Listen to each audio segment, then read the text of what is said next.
This is Jablam Hockey with your hosts, Peter Wojciarov and Paul Zwanbeck.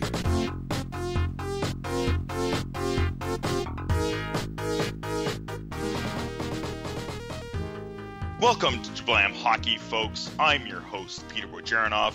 You can find me on Twitter at Russian98. And I am with Paul Zwanbeck. You can find me at Zwanbeck, ZWAMBAG. How's it going, everybody? Peter, what's up? What's up with you, Paul? Are you happy? I'm sort of happy. Had a bit of a health scare last weekend on Saturday, so things are kind of up in the air and not sure what's wrong with me, so we'll wait and see when I go see my doctor. But yeah, I'm generally happy, yeah. You got to pay your dues. You're getting so much goodness in your life. I know. Back-to-back Stanley Cup championships. It's a good time. Yeah, you got a beautiful daughter. You got a great, nice house now. You got your favorite sports team is back-to-back champions. Yeah. And now there's, you're not feeling well. So. Yeah, I guess. You got to take the good with the bad, man. Yep. So we'll get right into the episode. What do we have? Well, of course, we will be team ISOing those Pittsburgh Penguins with special guest Nick Case. And we'll have a little bit of a final review, make our MVP picks, because a lot of people are talking about that, of course. We also have an all-star playoff team and a quick draft preview. But first, trending now. Wow, Paul, did you hear about the big trade and signing? Yeah, huge blockbuster trade, and I think Montreal likes to make trades in June, middle of June. Isn't that when PK's trade went down last year? I think it was like June 20th or something. A little bit later in the month, but yeah I think so. It's crazy. Jonathan Drouin goes to the Canadiens with a sixth-round pick for Sergachev and a second-round pick. Yeah, and the picks are conditional, so Sergachev has to play at least 40 games this upcoming season, which Yzerman kind of sounds like he's pretty happy that Sergachev is going to be ready for the NHL, so I think those picks will be swapped. Yeah. Crazy. Montreal needs the offense, and Yzerman, right, he gets something for a guy who might have been picked off going to Vegas, right? Yeah, there were probably three guys that could have been in it, but I think Drouin would have definitely been covered. But out of the three guys, the Killorn, Nemesnikov, and Drouin were the three maybes. Yeah, I think he had to get rid of one of the high-end guys, which was Drouin, and at least get something, because would you rather Sergachev and keep Nemesnikov or keep Killorn or lose two of those guys, Killorn and Nemesnikov? So yeah, I think he had to do something, and Drouin was probably the best piece that he could get something for, and he got Montreal's number one blue chip prospect. So he definitely, I would say, lucked out, and a lot of people are upset because it's only a prospect who's only played 9 games. Is he ever going to be an NHL regular? And Sergachev is going to be an NHL regular. He's dynamite. I've seen a couple of his games in the AHL and everything. Oh my God, he's dynamite. He looked fantastic in Memorial Cup, and a lot of people that don't think he's going to be a top-notch prospect had looked at him at the World Junior Championships, and he just didn't get played right. His coach basically told him to just dump the puck out because he wanted the puck, like a puck battle with the forwards, the Russian forwards. So that's not Sergachev's game. He carries or finds a stick, no matter what. He's not a dump the puck off the glass kind of defenseman. Yeah. He will be really solid, so it's a pretty good move on both ends, maybe. Hopefully, Drouin can play a little bit better. I was kind of surprised how well he didn't play this past year. I expected better numbers than just over 50 points and 21 goals per se. So, but hopefully he finds a niche fit in Montreal, top line or two. And then, of course, they lock him up. 5.5 per year for 6 years. Sounds like a pretty good deal. Yeah, I thought he was going to make maybe closer to 6, but that Hmm. we're talking hundreds of thousands of dollars, Yeah. not millions. So I think he got a good deal, and both sides are happy. And it's interesting. He's going to be a French Canadian. He is a French Canadian kid, so obviously they're going to love him in Montreal. And Bergevin was asked today in the short press conference if Drouin will move to center, and maybe that's what they're kind of thinking. And he did play center a bit in junior, so he has that in his game. He just might not be NHL worthy, but they could build him into that again. I think they'll move him into center and hopefully put him on Pacioretty's line. Yeah. Is and with all the rumors, and a lot of people were already thinking about Duran maybe for Galchenyuk, does this make him still even more expendable? And it seems like, and where is it done deal with? Them wanting to send him to maybe Colorado for Duchesne and something else. So I don't know. I still think they might move him. Yeah, that's very likely. I wouldn't go out and buy a number 72 Jonathan Drouin because right now he's swapped from 27 to 72 because Galchenyuk's 27. So I think that's more of a PR move, but I wouldn't go out and get a 72 Drouin jersey. Not yet. All right, let's move on to coaches now finding new houses. And of course, I think it was just today as well as we recorded this Thursday night. Phil Housley is going to coach the Sabres. Yeah, he's going back to Buffalo. Was he ever in Buffalo? Did he play in Yes, Buffalo? Yes. I believe. He did. Great defenseman as well, and he's just coming from the Preds, and look what they did there with their defense. So this hopefully is a good fit. It'll be interesting. He's going to be. I think this is his first time being a head coach, right? Yeah, it is. He's only been an assistant coach. Assistant. So that'll be interesting. And then, of course, the boogeyman, Bob Boughner, is now the head coach of the Florida Panthers. And are we pulling an Eichel thing here with Ekblad seemingly going to Dale Talon saying, you got to give this guy a job. I know this guy. He's a great guy. Since they've known each other.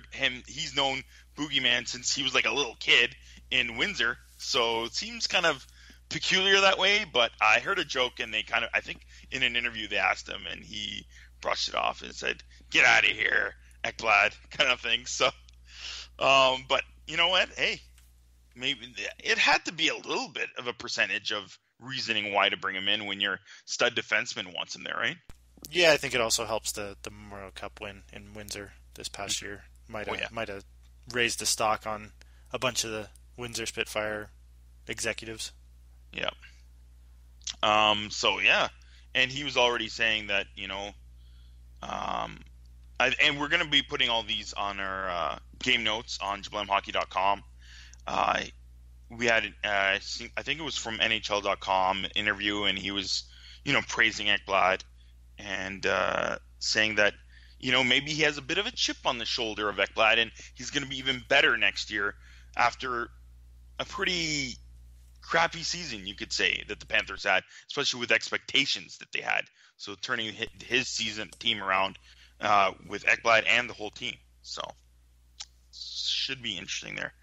And last but not least, did you see the T-shirt that Zach Werenski got, Paul? I have not seen the T-shirt, but I'm sure it's on his face from playoffs first round. And no, I'm not going to go look at it. You sent me the link to put in the game notes after we edit this, and I'm not going to click on it. I'm not going to look. But you're going to post it on our website, right? I will, yes. Okay, good. So just post it. Don't look at it. It's amazing.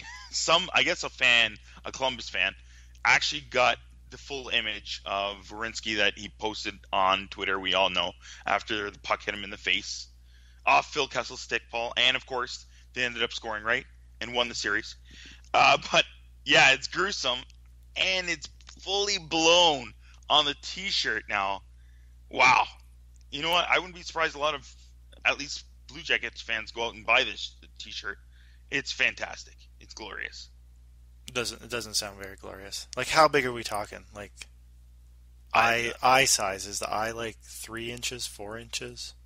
It looks like it's like half of the chest area of the t-shirt. Oh my lord, that's too close. Yeah, it's I could understand like a cutout, just like a face cutout, like a profile face cutout, but blowing it up that big, I don't think so. I'll pass. It is great. And now time for this week's segment of Team ISO. This week we are Team ISOing the Stanley Cup champions of 2017, the Pittsburgh Penguins. You guys are excited, right? Here, this week we have the guest, Nick Case. And Nick, you write for your own website, right? caseandpointsports.com? Yeah, and I actually write for pensinitiative.com as well, a whole Penguins-based blog that's been around for 3-4 years now somehow. It's been around that long. Yeah, so and if you want to go back even farther, I interned with the team about 5 years ago, so my knowledge it goes back a bit, if not further than that. So yeah, it's by the way, the 2016 Stanley Cup champions as well. Let's not forget that. Yes, that is for sure. But where are you based out of exactly again? I live in Charleston, South Carolina. Nice. But I am from Pittsburgh, and that's where the love comes from. All right, and you moved out there? Yeah, I moved down south when I was about 12. My mom's job was down there. But, when you're from Pittsburgh, it doesn't matter where you live. It stays with you. You can even ask my wife, who knew nothing about Pittsburgh before we started dating. And now, since we were together, everywhere she goes, oh, there's somebody from Pittsburgh, and I never noticed that before. So it just stays with you. It stays with you. Yes. It's kind of surprising if you think about it, because people think of Pittsburgh, they think of a steel town. And in Canada, we have Hamilton, and it's kind of grimy. Pittsburgh, not so much, actually. It's kind of attractive with the Three Rivers and everything. Yeah, I'm 33 years old, so I've seen it go from that grimy, dingy town that it was, that steel mill reputation, to the renaissance it's had, to the health industry, the health boom, the Dick's Sporting Goods, American Eagle, companies like that are headquartered there. And just to see it become what it is has been amazing, and it just fills you with even more pride for being from your hometown. For sure. Paul has been there many times. I've been there, I think, twice.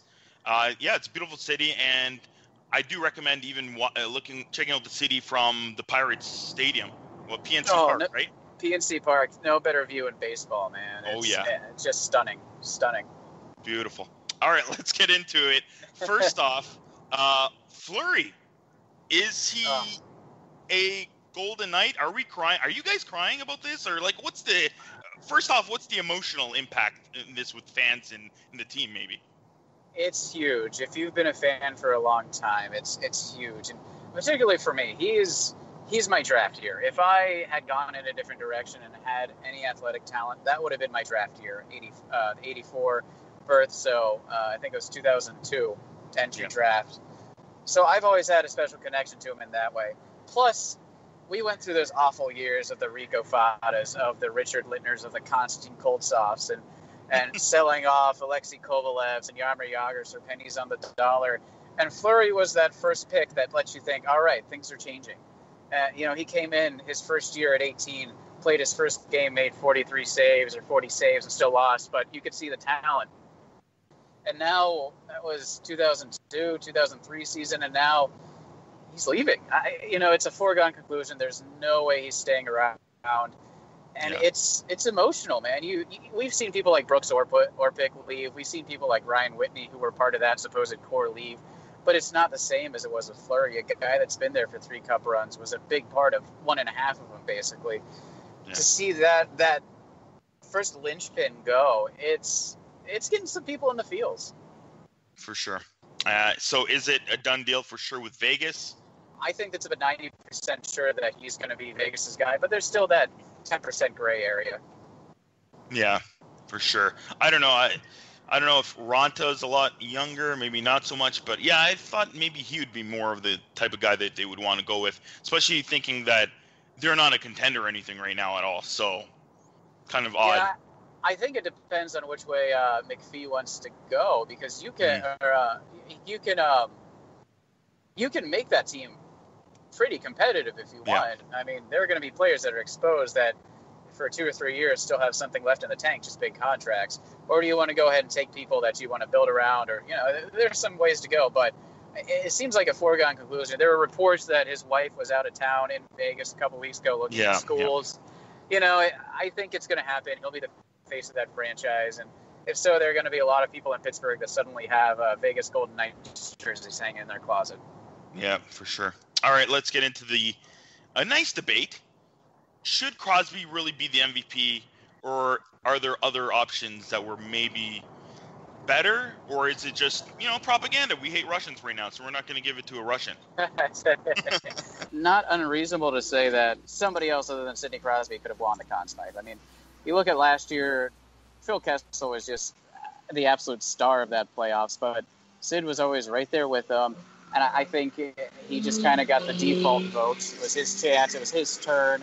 So the media said, okay, he might not get back here. We want to make sure he gets one. All right, let's give it to him.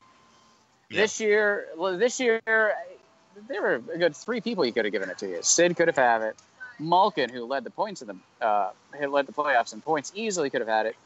Even Jake Gensel, a rookie who led the playoffs in goal scoring for a rookie, set records, tied records as a rookie. Mm-hmm. He could have had it. Yeah. And so in each case, I don't think there's a fault for giving it to Sid, but I also think there's easily an equally big case to be made for anybody else. That being said, I think it all comes back down to the good old Canadian media boy saying, all right, let's give it to the good old Canadian boy instead of the American in Kessel or Gensel or the Russian in Malkin, because, we want to make this guy's legacy even bigger, and each time, okay, that's fine. But I kind of would have given it to Phil last year and Malkin this year.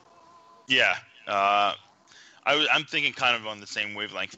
But if there was an opportunity that you can put 2 guys sharing the trophy, would not Fleury and Murray deserve it even more than anybody else if they could share it?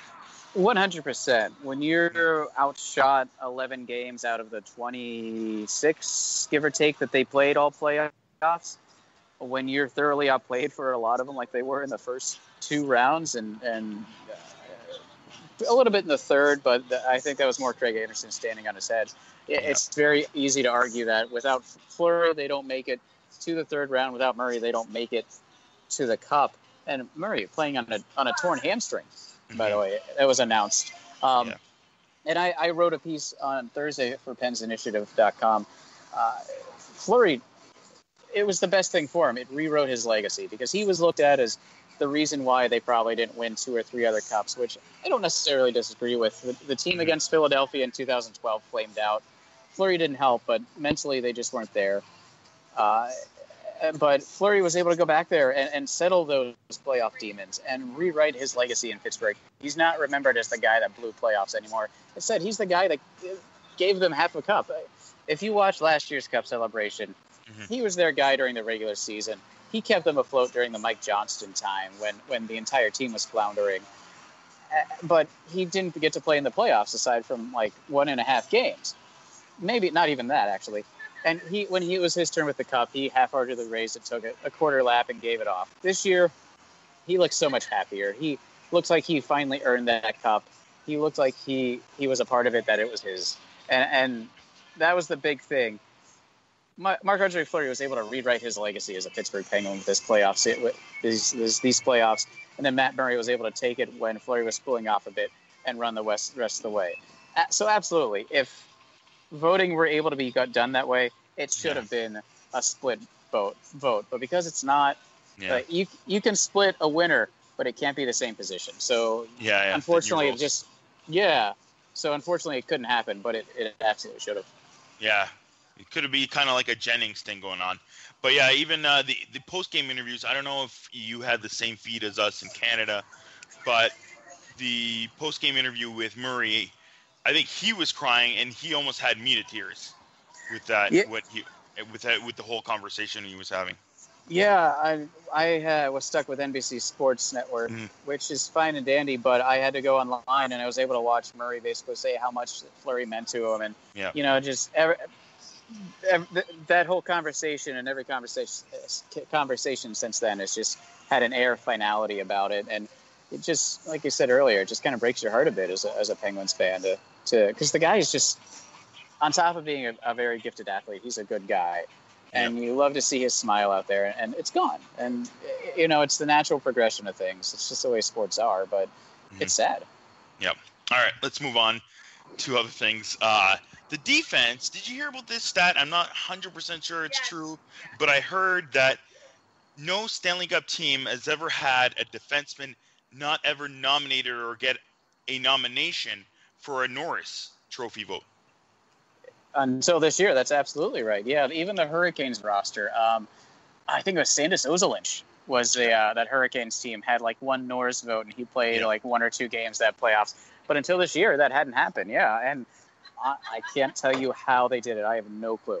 Yeah. I honestly don't know how they managed to do it. But I guess they all stepped up. I know Mata didn't play that well last year, and he played a fair bit better this year, even though he looked a little, slow at times. He had spurts, but he was better, definitely. Hainsey really stepped up, and he ate up a lot of minutes, which was good. He might obviously he might not be as quick as he used to be, but he ate up a lot of minutes for the Pens on the back end, so that was good addition. A shockingly good addition, I guess you might say.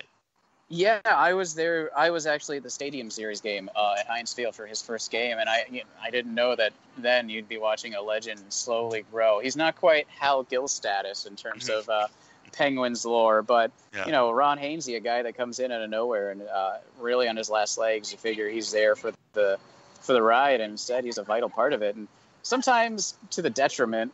But like Game 4, I can think of at least 4 times that he failed to clear the zone that led to a Predators chance. But by and large, man, he was able to pull it together for a bit, and it's another one of those guys. You got to feel good. 16 years in the league, I think, but not even getting to the playoffs in his first time, man. Once again, you can't write a story like that. Yeah, and then you look at the big addition that they had last year, and in Justin Schultz, he looked really good when he was healthy enough to play. Yeah, and I troll. I'm unfortunately one of those people that goes on, hockey's future boards, HF boards, and you see all these people, Edmonton fans. Justin Schultz is a 2-time Cup winner. Should we feel bad? And, that's just one of those things where it didn't work in Edmonton for coaching reasons, for motivational reasons, for, just the position he was put in. He was expected to be a savior and thrown to the wolves early. And that's not him. And it's a credit to Sergei Gonchar and Jacques Martin behind the bench for working with him and making him into just somebody that not only didn't just eat minutes, but was their number one guy this year. When that wasn't the case last year. He was a little more along for the ride, and I can never say enough about Brian Dumoulin, and I kind of think this was a rope-a-dope on Jim Rutherford's part, because he came over to the Penguins in the Jordan Staal trade. Mm-hmm. And then he leaves Carolina and goes right to Pittsburgh, and he knows what he has, so he's like, "Hey, I'm good." I think that was planned all along. He thought a couple of years ahead of time to his demise in Carolina, mm-hmm. gave us Dumoulin, and the guy's just been a rock. He's always compared to like a Paul Martin type, and sure enough, he's been defensively excellent back there. Yeah, speaking about guys who were maybe thrown away or beaten up in the media. Phil Kessel, 2-time Stanley Cup champion. Amazing. Have you seen all the things on the internet? It's hilarious. I saw the picture he took with, what was it, McCutcheon? Do you see that one? Yes, yeah. And he's got his tight jeans on, and what is in his pocket? Does he look like he has hot dogs in his pocket? He's smuggling something in there, and I don't mean that. That's probably poor wording on my part, but he's hiding something in there. He took some big league chew or something from the Pirates locker room or something, and he's pulling it in there for the future. But man, that guy's a gem.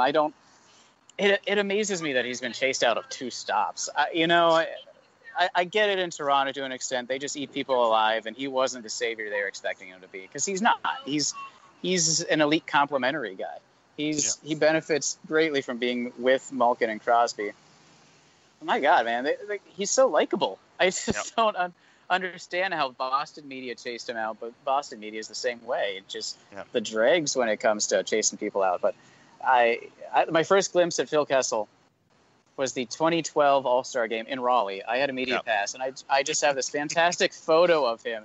Yeah. He's on the red carpet, and it looks like he just bought his suit at like Kmart and came right there. It's just ill-fitting. The photo has his mouth open like he's chewing gum. The suit, like the pant legs need to be hemmed, but they're not. The sleeves are just a little too long, and that sums up Phil Kessel perfectly. He's an elite athlete, but he's also a schlub in the best way possible. Yeah, it was great. And then I liked it at the what's called the parade. Somebody had a big, huge Phil Kessel head sign, and it's eating a catfish dog. Yeah, classic. And just he signed a baby. He signed a baby. And, he signed. The baby did not look happy though. No, I don't. The baby will look back and realize the error in their way when 2-time, hopefully 3-4-time Stanley Cup champion Phil Kessel realize it's been signed by them. But when some random guy with a big beard, bushy beard, might smell like hot dogs, is signing you, I understand why you're a little upset. Yeah, for sure.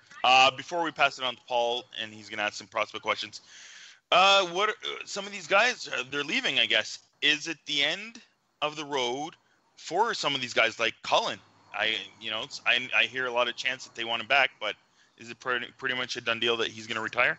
I don't know that it's a done deal, but I know there's been a lot of overtures about him wanting to spend time with his family, coaching his sons in Minnesota. I think it'd be fine for the Penguins to move on from him. It'd be great to have him back because clearly he can still play at a really good level.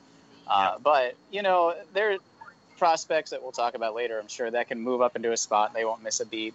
And, if he's got some play left, let him go to Minnesota and play for them. They could use the help depth-wise, clearly. I think they might have some room in the cap for him. And it gives him what he wants. Gives him some more time around his family. But, man, I'm not a professional athlete. I never claimed to be one. But I can't imagine a better way of ending your story than, the same John Elway. Same with him. You win 2 championships in a row. All right, let's call it a day. It's not going to get better than that. And I'm sure you're going to ask about him, so I'll just go into Chris Kunitz. That's the one that I don't know about the most. Mm-hmm. Kunitz is the biggest question mark because he's still got a little bit left in the tank, but man, he's meant so much to that franchise. It's either he retires or I feel like they have to sign. Like, that's one of those that's going to be tough too. Fans would be fine to see him move on, but it'd be weird to see a team without Chris Kunitz. But you can't. He's not going to be worth $4 million again. Is he going to take $1 million, or is he going to go explore the market and see who pays him for a 4-time Cup winner that still has a little bit in the tank? That one is really that one's a lot more questionable because he's 37, I believe. He could retire. And he's got maybe 2 years in a max, maybe. It's like when Sergei Gonchar left the Penguins, and he was still tooling around in like Dallas and just trying to make it happen, but it wasn't working. Yeah. I could see that being Chris Kunitz, but I'd rather he just kind of retire now, go out on top. If he thinks he can milk another 4 to 6 million or 6 to 8 million from people, go with God. But I hope it's not with the Penguins. All right, Paul, you got some prospect questions? Yeah, I think we got to start right off the top. Daniel Sprong, is he going to be a Penguin next year? Or is he going to play with the Baby Pens? I think it's best for him to play with the Baby Pens to start out with, and I only say that. We know he's got the offensive skill, and we saw him get a taste of it under Mike Johnston, which was such a waste because he never played him. He burned that year of entry, that entry-level year on his contract just to never play him because for whatever reason Mike Johnston was going through his head. Clearly wasn't a good one. I just want to see how he handles the bigger bodies because he's 19, 20. He needs to fill out a bit more, and I'm sure he's not the scrawny kid he was 2 seasons ago, but I think I want to see that first before I say let's get him in Pittsburgh. There's room for him in Pittsburgh. There's always going to be room for somebody with that kind of skill, but I just don't want the kid to wear down and take a beating. And you see it with rookies quite a bit. They start out hot and they'll fade just because the physical nature of it gets up to them. And I'd be fine seeing him in Wilkes-Barre to start to kind of build that up. But if he's in Pittsburgh, I wouldn't complain. Yeah, and maybe if Sheary doesn't stick around, then maybe he'll fill Sheary's top 9 role that he kind of moves around in the lineup, so that might help Sprong out. Yeah, to talk about Sheary for a second, man, I don't think there's somebody that was more disappointed in those entire playoffs than Connor Sheary. And I haven't heard if he was injured. I think that was just the case of the gas running out of the tank because he looked unsettled a lot during the playoffs, and you got to hope he rebounds to regular season Connor Sheary, because if not, there's definitely room in the lineup in his place for somebody like Daniel Sprong. Yeah, I thought Sheary actually played a lot better the last game of the conference finals, and then a little bit in the finals compared to the first 3 rounds, though. Yeah, definitely. Compared to the last 3 rounds, yeah. But I could tell he was still struggling with the puck a bit, and I don't. To be fair, I don't know how much of that was the ice in Nashville, because being in the South, playing hockey in the South, having worked for professional teams in the South, I can tell you when you get this time of year. 2 years ago, I was on the team that was ECHL runner-up. We made it to Game 7 of the Kelly Cup Finals, and the ice was garbage, and it's not something you can really help. That's just the way it is. The humidity gets rough. You can keep that place as dry as you want, but once those doors open, it's true that humidity just comes seeping back in, and the ice just degrades, and it's hard to stop that. You can get the ice guy out there all you want, the league's ice guy. It's just not going to happen. And so I don't know how much of that was Sheary struggling with that soft ice, that chippy ice, and how much of it was him just struggling. But there were times it was hard. I could tell he was having trouble corralling that puck, and he just did not seem settled. Yeah, and let's move. Connor Sheary is one of those undrafted kids that came out of the college and just ended up being kind of a gem in the rough. They ended up signing another kid, Zach Aston-Reese. How excited are you for this kid? The kid had he was Hobey Baker finalist, or did he win it? I forget. Did he? He was a finalist. He was a finalist. Yeah. Either way, as long as he's not another Vesey, you should be fine. Another guy that I believe he was a Hobey Baker finalist. That I know he jumped ship, mind you, but he had a lackluster season in New York. And I think there's definitely a lot of potential there. And you were around for the Shero years, which Shero did a lot of good, but for his biggest fault was a lack of winger depth and forward depth. And a sign like him will go along with somebody like Sprong and really just bolster that and make you feel a lot better about that the depth, the forward depth. And that's really the biggest issue, because you need those cheap wingers. Defensemen are a little easier to get, a little bit cheaper, I feel like. You can fill in the bottom depth and be effective a lot more with defensemen, but those young guys like that you can come in and be a Sheary or be a Gensel, or just come out of nowhere, even a Scott Wilson to an extent, and provide that speed and that depth and that scoring ability, make all the difference, as we've seen from the Shero years to the Rutherford years, in terms of what they bring to the table. So anybody that is going to bolster those prospect depths in the forward region is even better. Who do you so think? Yeah, it gives you a lot to be, and you've seen his. I haven't seen a lot of his clips, but I've seen enough to see that the skill is there, the thinking is there. You don't see a reason why it won't translate. So that I'm anxious to see how he does in Wilkes-Barre, and like when Kasperi Kapanen had his 3 games at Wilkes-Barre and he was already lighting things on fire. It gives you a lot to be excited about. Yeah, and for next year, we're going to have some spots to fill. Who do you think is going to come from the baby pens? Who's in our prospect system that you think could make a jump?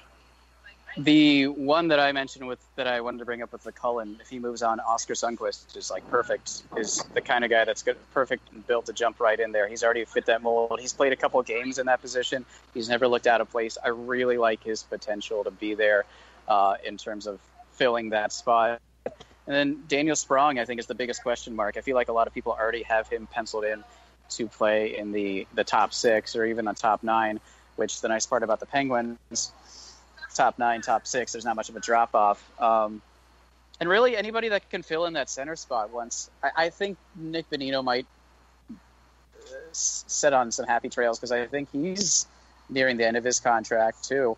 And so they're gonna need some bottom 6 centers, and you've got guys like Wilson there, and you've got guys like Sundqvist there that can fill in and shift around and take over that center position. And and those are the people I'm really looking forward to seeing. So I think just from what I've seen of Sundqvist, I really look forward to seeing what he can bring to that role that he might have learned from Matt Cullen, or that might be different from Matt Cullen. And then somebody like sprung, whether he can make it or not, and be an X factor that we might not be prepared for. Yeah, and I agree with the Nick Bonino. I think he's going to price himself out of Pittsburgh. I think he's going to want more money, and Pittsburgh's going to say, yeah, we'll find some younger kid that can fill a role. Sorry, see you later. Exactly. And there's a big relief with Buffalo naming Phil Housie as their coach, because Jason Botterill leaving Buffalo left over the possibility that they might poach Wilkes-Barre's coach, and he's done such a fantastic job once Mike Sullivan left of maintaining that integrity and that standard of winning that Sullivan had there, that it's nice to see that there's still that continuity there. Yeah, okay. One more question that I have that I can't figure this kid out. Derek Pouliot, where did his game go? He's kind of disappeared. I think his problem is he's slow. He does not he's not fast of foot, and so it just does not mix in Sullivan's system. I think you can possibly, he's probably another, like a Justin Schultz type. You find him in another situation and he'll probably flourish. But I don't think he is fast enough to compete in a faster paced, quicker system. He just is not fleet of foot. And I don't think it's even like speed. I think it's just, foot quickness, if that makes sense. It's like in football, the drills where they, jump back and forth between the tires. He doesn't have that. He can run straight forward fast, but he doesn't have the agility. He doesn't have the fast feet. And I think that's where he gets into trouble. He's got some skill. He's got some potential. I just don't think it's in this system. I just think it's a bad fit for him. It might have been good under Johnston, which makes sense because Johnston was his coach in Portland. And that was more geared toward defense, slower game, more of a transition, less of, push it up the ice as quick as possible. So I think it made more sense there. But Sullivan's entirely different, man. He's an attack, he's fast, he's forward, he's go. And I just don't think Derek Pouliot is fast, attack, forward, go. Yeah, so you think he's moving out of the system? I think his trade value is not going to get any better. I think it's better just to kind of cut bait, see what you can get for him. He was one of those I would have been perfectly fine with being left exposed in the expansion draft, quite frankly. But with Fleury moving on, it's that's more than likely to Vegas. Moot point, but yeah, I think give the kid a change of scenery. I really think that's what's best for him. There was a shot of the Penguin Snapchat after the win, and I saw it on Twitter. Somebody found Pouliot in one of the backgrounds, and he looked absolutely miserable. He's just like, why am I here? And I feel like that just sums it up perfectly. It's, I'm not doing anything. Why am I here? Yeah. And I think that's another one of those players that really benefits from a change of scenery. Yeah. All right. Well, before we let you go, Nick, if there's the possibility that Fleury does not go to Vegas, who is that one or two players that might get picked off and go there then? Oh, that's tough. Because you've got somebody like Brian Rust that would be left exposed, and the kid's proven himself to be worthy. He did well with Malkin. He's come up in back-to-back postseasons, big in Game 7s. I'm leaning towards somebody like him or Ole Mata. I feel like he'd be left exposed. And I need to check this. I'm curious as to their protection status overall, because I know they're probably going to max out their forwards and their defense. But I was listening to Steve Dangle, and they were saying how Anaheim is going to be able to protect more people because of injury statuses of players. Mm-hmm. And I'm wondering if the Penguins are, obviously Letang wasn't coming back, but I wonder if Letang's status will be able to carry over so that he's able to be protected. Because the people with no movement clauses fill those spots, if I remember right, people that are protected. But if he's on IR still, he's a no movement clause that's out of there. It's an open spot. You may be able to fill in somebody like Ole Mata or a Justin Schultz or somebody like that who intends to be back or would like to be back and leaves you with more like the Pouliots or so. So I think, though, if there are two prime candidates, if I'm a GM, if I'm George McPhee and I'm not going Marc-Andre Fleury, I'd look at Ole Mata. I'd look at Brian Rust, and those are my top two candidates. All right. Nick, thanks for coming on the show. If I haven't mentioned it earlier, which I think I forgot, your Twitter account is at Nick, Nick 422. Any correlation to the number, just randomly? That's my birthday. That's April 22nd. Cool. Yeah. All right. This was back in the innocent days of Twitter 9 years ago, when a lot more names were open, and you could pick that sort of thing. And it's like, oh, I'm special now, yay! And so yeah. Yes. So you can find Nick there on Twitter, of course. CaseInPointSports.com is your personal one. Your other one again, you said was PensInitiative.com. Yeah, and we've got a bunch of different writers over there, including Ryan Klassen, who writes the web comic The Phil, which you guys should look up. I feel like you'd love it. He publishes to our site and his own site, but PensInitiative.com. It's a great resource for all Penguin stuff. Perfect, Nick. Thanks for coming on the show. Thanks for having me on, guys. Appreciate it. All right, the final round is over. The Penguins are back-to-back Stanley Cup champions. Wow. And so can't remember where we left last episode. Maybe game 4-ish, but the Penguins came to play in game 5. They did, and they were like, enough of this back and forth business. So we're getting this lead back in the series, and I think that was the TSN turning point where the Nashville Predators were like, oh crap, like there's been blowouts, but at least they've been scoring. But now 6-0, Murray stands on his head, plays unbelievable, and it looked like it was just defeating to the Nashville Predators. You could just tell that they were like, oh man, like we woke up the Penguins. This isn't good. Mm-hmm.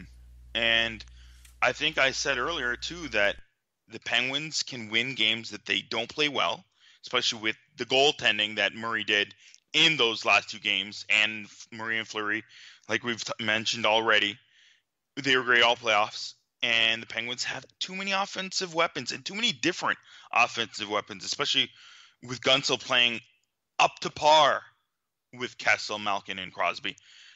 And then you have the other guys like Rust and everybody else chipping in. And they score in bunches when they're playing poorly. But then when they play their game, that's what happens. 6-0. And the previous round, what did they do to Ottawa? 7-0? Yeah. So, like, those are the games, and it doesn't happen to other teams in the playoffs, in important games. Like, I don't know how many teams you can look at over the years and say they had blowout games in the playoffs. The Oilers back in the day, maybe, right? Like, there's not many teams that go out and have wins here and there, and then have blowout wins when they actually decide to play a full 60-minute game hard. Yeah, nowadays there's not many teams that keep the foot on the pedal. Like they get up 4 and they just start playing the trap, start just saving their guys, not getting guys tired, like playing in their fourth, third lines more. Not the Penguins. They keep pouring it on, and the Sheary, Crosby, Guentzel line in this 6-0 win, they were everywhere on the ice. Like they looked like there was 2 of each guy out there.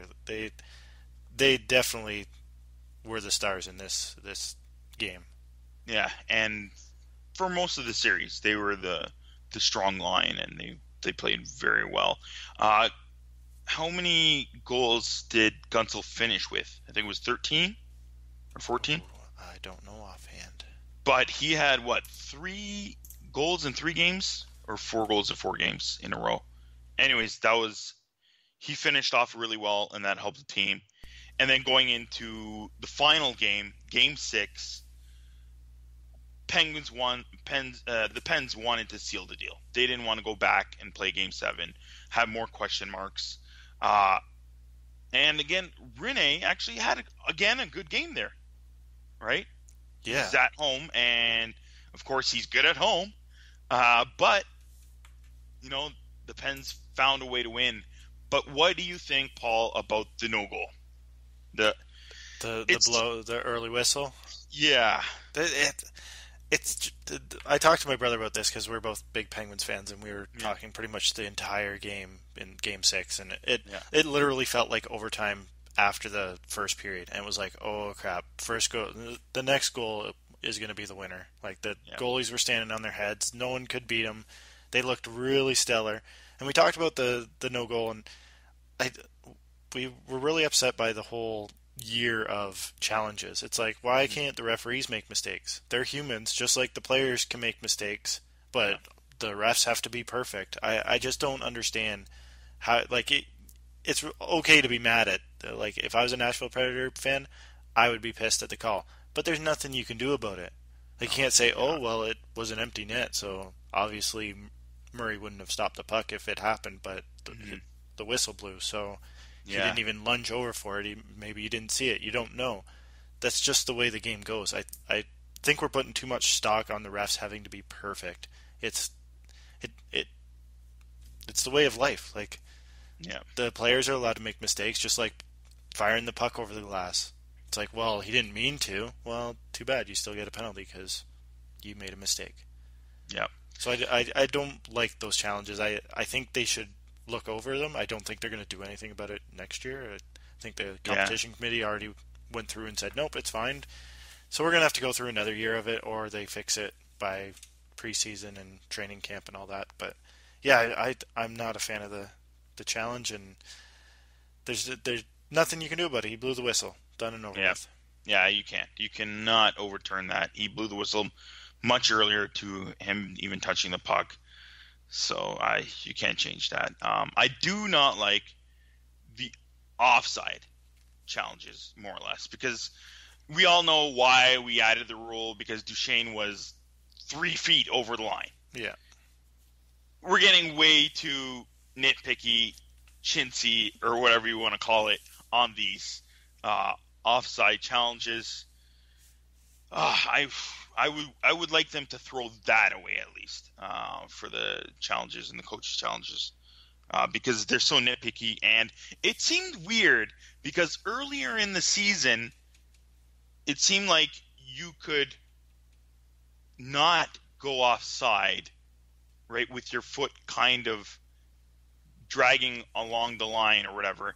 And then earlier in the playoffs, it seemed like as long as the puck's in on the other side and your foot and you're not fully in the zone yet, it's okay. Or you don't have full control of the puck and it's going in, it's okay, because he's not touching the puck. That's the thing that they were talking a little bit about, and I was finding that peculiar. And then by the end of the playoffs, they went back to foot on the line kind of thing, and I think they almost took a goal away because of that, right? Yeah, the Subban goal. The Subban goal, right? Yeah, that's right. So I don't know. It's just very annoying. I wish they could just throw it all away, or if they really wanted to do a fine line, at least don't have the player his foot has to be touching the surface, right? And it has to be at the end of the blue ice going into the zone. I would also like to see not allowing the coaches to see replays. Like, it has to be like a automatic. If you thought that was offside at that moment, you throw up a flag or something, or somehow get the attention of the officials to be like, well, I think that's offside now, rather than a minute and a half later of being in the zone and then you're like, oh, they scored on that one. I'm going to challenge that 2 minutes ago, that when they came across the blue line, that they were offside, because I think they were. All right. Yeah. Have had enough time to my guys upstairs to look at it. I think it should be immediate. If you think it's offside, you throw the flag. You want the coach to actually have a flag and throw it on the ice? I don't think throw it on the ice, because that's pretty dangerous. But like maybe a flag on a stick, and like you throw it up, waving the white towel in the air. Yeah, pretty much. But make it red, because that's a bad omen, waving a white flag. So make it red, or something, or like an air horn, maybe. I don't know, something that catches the attention of, like, I want the play blown dead, done, over with, and they get one shot at it. If they are right, cool. If not, too bad. Yeah, I think MLB figured it out a little bit, and I think in the middle of the season now, like not at the beginning in April, but like a few weeks ago, they decided to do 30 seconds at least for baseball, because they were giving the coaches like almost 2 minutes to see if they want to challenge, a play on the field or a guy on the base, contact and interference and stuff like that. And now I think it's 30 seconds, and I think they put it on the board for people to see that the coach has 30 seconds if they want to challenge it or not. So maybe at least something like that too might be a better idea than taking forever, and especially if it's an offside and the offside happened 2 minutes. That too is very annoying. I don't know how you would time that per se, but you don't want to be challenging an offside and the play continues in the zone for a minute and a half. Yeah. Like it doesn't correlate to the goal then, because many other players have already touched the puck by the time the puck goes in, if it does. So. Well, and like what happens with an injury? Like say Sidney Crosby saw that it was an offside and he just goes and cracks a guy. Does he get a penalty still if they call offside? Like there's so much of that, and it really sucks that it's a Stanley Cup final. We're talking about the series and we get into stupid offside goaltending interference challenges, and then we talk more about that than we talk about actual play on the ice. It's really too bad, and I hope they try and figure something out. Yeah. Well, the good thing is, Paul, you were on the good side of some of the calls for your Penguins, right? Yeah, and there were a lot of calls both ways. Like there was some goaltender interference that I thought was blatant goaltender interference on Murray, and nothing happened. And there was offside calls. There was the early whistle. It was just too much in the hands of the whole challenging and refs and stuff. But I don't know. I understand how pissed off the Nashville team and fans are, because it sucks. He blew the whistle early, but that life happens, man. The referees aren't perfect. They're not robots. If you want them to be perfect, make robots. Sometimes I'm thinking about, at least in certain sports, especially with a strike zone in baseball, you would think you already have the strike zone that they show the graphic, so why not go with more or less of that? On the ice, it's a little tougher. Does soccer have challenges with offsides? No, they just live with it and get they hot have and bothered by it. Yeah. So they get annoyed with that too, and it's so hard that the offside in soccer is ridiculous. Where it depends where the guy is standing, and then the guy has to run. Well, the guy who's 10 times faster is probably gonna get way more goals, but I guess that's what usually happens too. So. And you have to look at two different places at once. Yeah, like the ball isn't where the player is, so it's very odd to call. It's very hard to call that too. So it's hard to blame the refs in soccer with those two. All right, back to the game, Peter. Let's go. Yeah. But like I was saying though, with calls, a lot of teams don't get them. A lot of teams do, but you just hope they even out, right? I don't think Oilers fans are happy about maybe having them even out. But back to the Pens and the final. How did you like Hornqvist's goal? Oh, that was fantastic. Some nifty hands on that, eh? And lucky, you get some good luck, good bounce off the boards, off the back of the net, and he then bats off. It seemed like Crosby was wearing Hornqvist's jersey, no? Maybe Hornqvist was practiced like Crosby practiced. Yeah, it was a lot, very Crosby-esque in the air, batting the puck and going off the goalie in the net kind of goal. So it was pretty cool. And then, the only guys that scored goals were the Swedish guys. Yeah, the Swedish guys that were in the doghouse pretty much the whole Stanley Cup final. Mm-hmm. Yeah, what was his name again? Hagelin had not played well all playoffs. And pretty much third, fourth line. So it's cool for him to skate way past Subban and get that puck. That was the fastest I've seen Hagelin skate in maybe the whole year, huh? Yeah, he had the afterburners on. That was crazy. Yeah. All right, Paul, let's make our MVP picks, because, it's a questionable one per se with what people were thinking. We got Nick's pick, of course. And then yours, you're 3-2-1? 3-2-1. Crosby's my 3. First of all, I want to say, would you be as controversially upset if Crosby didn't win the MVP last year? Would you be upset now if Crosby won his first MVP? I wouldn't be as upset, for sure, because out of last year, Castle, in my mind, should have totally won. Yeah. And then, like I've been talking about, Brad Marchand, in my mind, he should totally have won the World Cup of Hockey MVP. But again, and I understand a lot of people don't like Brad Marchand too, and everybody loves Crosby, and he's a face of the NHL as well. So that, and then this was close though. I'll say that for sure. And Crosby was probably the best player in the finals, right? Which is pretty key, because So they had two bad games. Like they didn't dominate Nashville Predators. So when he was on, basically the Penguins won. yeah, Like when he turned to the next gear, he was the guy. I feel like Malkin just kind of played well all the way through, but when Crosby turned it up another gear, he looked that much better than everybody else out on the ice. I think last year Kessel got burned and should have got the MVP, and that's why everybody's upset this year that Crosby got it again.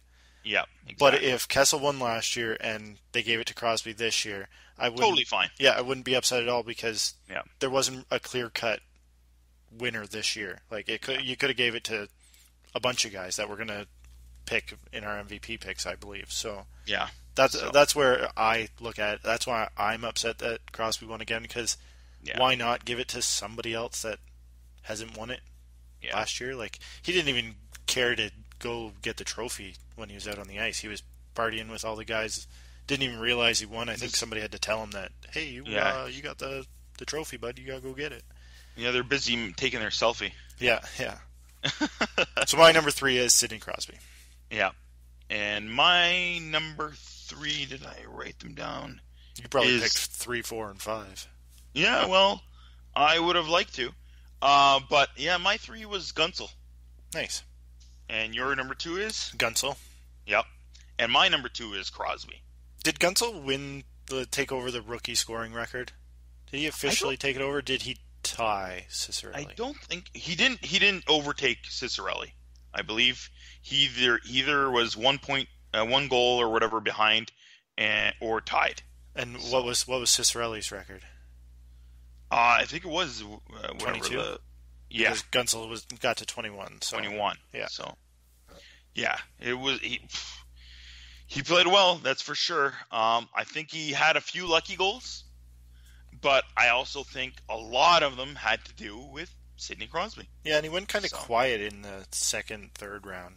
He was more outstanding in the first and the finals. Yeah, the first round and the last round, he was excellent. But he had a few goals where it went off guys' legs and an empty net goal, so but he was still excellent for sure, and shockingly very good. So. And our number 1 is Yevgeny Malkin. Yeah. So let's not pick him because right now we are not happy about Russia. So. Well, and the fact that he had to step up when Crosby got hurt and he was already leading the scoring race. It's like, come on, guys! Like, I'm like, yeah. No love for Malkin, which is kind of too bad. But I think he kind of likes it that way because he doesn't have to answer to media and all that junk and hoopla. But I think the trophies he would want to win a bunch more. So I think he's more of a trophy guy. Yeah, I'm not sure exactly if we mentioned it last week, but I do remember somebody kind of interviewing Malkin and asking him, would you like to be a number 1 guy on a team? And he said, he pretty much answered like, would I like to be on Carolina and be a number 1 guy there, or would I like to be with Sidney Crosby holding up the Stanley Cups? Yeah. So there's your answer, folks. All right, and let's also make our All-Star playoff team, and we'll go from center and down to defensemen, goalies. My center, of course, is Yevgeny Malkin. I'm going the same way. All right, and then who's your left wing? Jake Gunsel. I'm going with Philip Forsberg. Nice. He was still very good, but not as important or big as they needed him in the finals, I guess, per se. But he was very good. Right wing? Phil Kessel. Oh yeah, same here. And then defense, I've got Carlson as my number 1. Your number 1? I got PK Subban my number 1. Ooh, nice. And my number 2 is Joel Edmondson. Oh, jeez. Two good rounds, 1 good round in a couple games. He was good for 2 rounds, and he was excellent. If you go back and watch those games, he was outstanding. He really was. And I was contemplating, do I go with a Ryan Ellis or a Subban who went all the way, or do I go with a guy who was actually amazing and he was above and beyond the best player for the Blues and on their back end. And he was shockingly very good to me, and that's why I liked him. I think it's just because he exceeded expectations. I have a feeling he wasn't the best out on the ice, but compared to what he normally is in like regular season, I think he just had a really good stretch of games. Yeah, he looked good out there. And who's your number 2 defenseman? Carlson. Yeah, of course. And then goalies, I pulled a Peter, and Of course you did. My backup choice, and if I was able to for Conn Smythe, would have been Murray and Fleury. So you picked 2. You picked 2. You do this to me every. I'm going to start picking 2 and just. Well, they shared the same job. So yes, that's true. I guess. Yeah. They shared the same job, and in my mind, they're the real MVP. You the real MVP, Murray Fleury. So yeah, they totally. In my opinion, if there was any way possible to give the Conn Smythe to one role, it should have been them. And of course, so they're my pick for best goalie. So now you know how I feel when in your draft pool I had to take one or the other. That's a different thing. Nope, that's exactly the same thing. It's the same job. Same job. Yeah, it is the same job, but we're picking picks. We're making picks of player picks. It's a player pick. It's you're making bets, right? Versus giving an award. Very different in my mind. Fine. I'm still upset. Right. My goaltender is Matt Murray. He stood on his head for those last 2 games when he needed he didn't need to because they won 6-0, but to stop 51 shots in 2 games and not give up a single goal is incredible. All right, Paul. Like we talked about with Nick, that year, that series against Philadelphia, that was just ridiculous. And Fleury looked awful. How well do you think they would have played if they had 2016-2017 Murray? Oh, they would have been great. The dude's not even not a rookie status. He's still in rookie status, and he's got 2 cups. Mm-hmm. You can't say he's not doing anything for the team. Like, he's been incredible. And the fact that even what Nick said, that he had a bum leg, he still was hurt.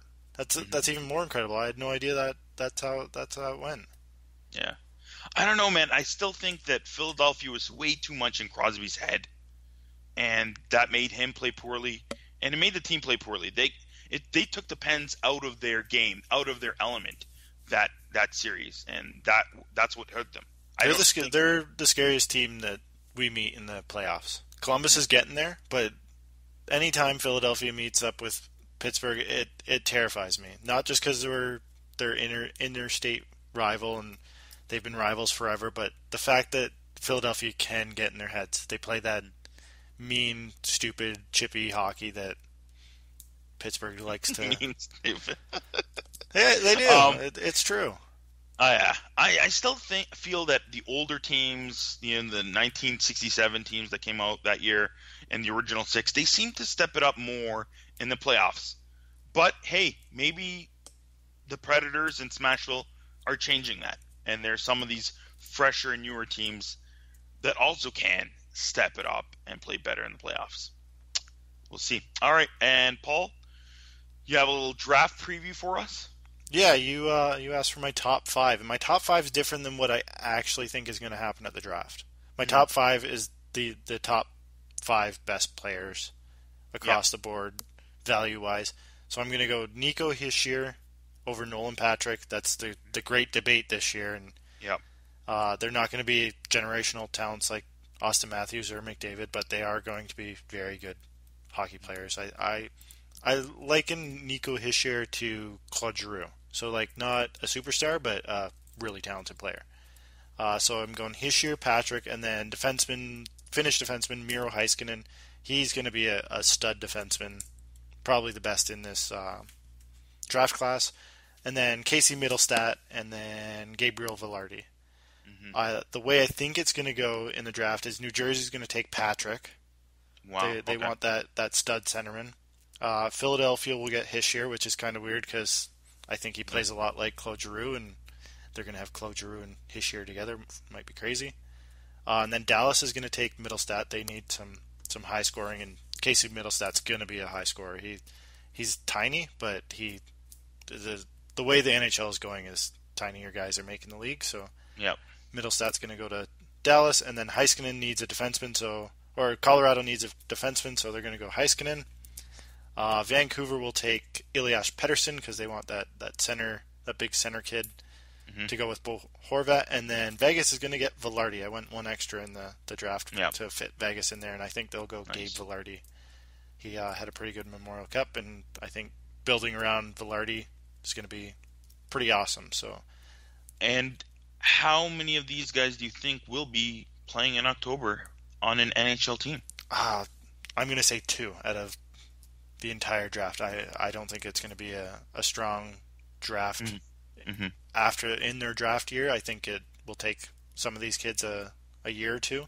Like Middlestat's not going to play next year. He'll go back to NCAA or elsewhere. He's coming out of high school, so he hasn't played with very big guys, and he's a pretty tiny guy, so I don't think he's going to fit the NHL mold yet. Maybe Gabe Velarde, maybe Nolan Patrick and Nico Hischier. Maybe that'll be 3.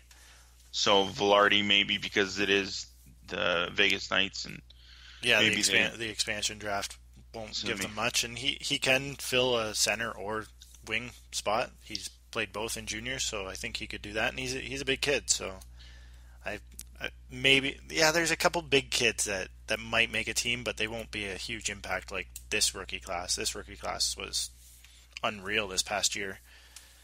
Like Elias Pettersson's a big kid, Michael Rasmussen's a big kid, so maybe I'm going to say 3. 3 is the limit. All right. Well, that's it for Jablam Hockey and this season. This is our last episode. Thank you out there to everybody that's listening on our show on JablamHockey.com or on iTunes, Jablam Hockey, and of course all the other places where we have the show. We are happy that you're listening, and some of you guys are very interactive with us on Twitter, and we're happy about that. Thank you. That's all I want to say about that. We might be having some special episodes, but Paul, you also do the podcast and write a little bit for Dobber Hockey. Dobber Prospects, yeah. Dobber Prospects, yes. And you're going to have a show maybe next week, are you? Yeah, we do a bi-weekly show, and it faces pretty much all fantasy hockey prospects. There's not a huge following, but we got a good crew at Dobber Prospects, and we use them, and we have a lot of good interviews, and we're headed to the NHL draft this year. Peter, my co-host, which is kind of crazy that both of my co-hosts in both podcasts are named Peter.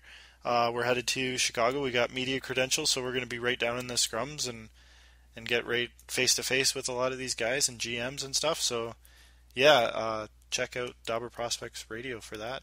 We're probably going to have 3, 4, 5 episodes in 5 days, so we're going to be quite busy and pushing out content and getting interviews and stuff. So I think I'm getting more nervous as it comes, because I've never even done a media scrum or been a part of one or interviewed absolutely anybody relevant to like NHL players or prospects or GMs or anything like that. So I think I'm starting to build up my nerves for that. But I'm gonna break the ice and do it, and it's gonna be fun. Cool. So check that out. We will also put the link on Jablam Hockey on Twitter and on our website. So check out the Dobber Hockey podcast, and you guys might have some other stuff elsewhere, eh? Yeah, we're gonna have content pushing out on Dobber Prospects like crazy. I think we have 30 writers, and I think 15 to 20 of them got some aspect of covering the draft. So perfect, full blitz on it. Cool. And so we might be doing an episode in a couple weeks. We won't be too sure because I'm busy filling in for work at people because everybody's on vacation now, and Paul's going to be going to the draft. So, Paul, you have fun and stay tuned. we will tweet out an episode that we might have in a week or 2 or 3, but we will. And of course, we will still be putting out a couple blogs. And I think I'm going to be trying to put out a blog for the expansion draft and awards, because I'm going to be watching the NHL awards and expansion draft all in one. I'm kind of excited about that happening next Wednesday, I believe. So I will try to put out a blog for that in a few days after. All right, so check that out, and we'll see you all next time. Bye.